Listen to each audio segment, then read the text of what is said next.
Монгол орны баруун хязгаар мичиж хүргэх алтай сүрлэг улсын өлгий алдарт хүйс шаргын говьороо овголсон ажилч хичээнгүй хөдөлмөрч Алтай нутгийн зон олны өлгий нутаг билээ.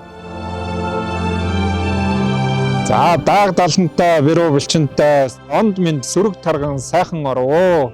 17 дугаар жарны сүрээр дарагч хэмээх гал морин жилийн сар шинийн мэндийг хүргье.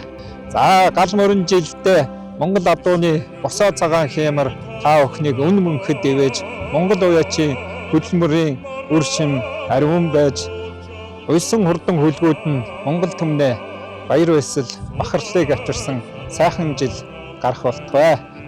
Монголын ард түмэндээ болон цас дүндэр их алтайхандаа энэ цаг үеийн хурдан морины төлөө чин сэтгэлээ зориулж яваа нийт морины зүтгэлтэн уяачид унаач хүүхдүүд мөн малчин түмэндээ илгээрээ инх амгалан төрлөөрөө төвшин амгалан байж юу сансан 9 цагаан хүслэн сэтгэлшин бүтгийн өрөөл дэвшүүлье. Та бүхэн сар шиндээ сайхан шиндээрээ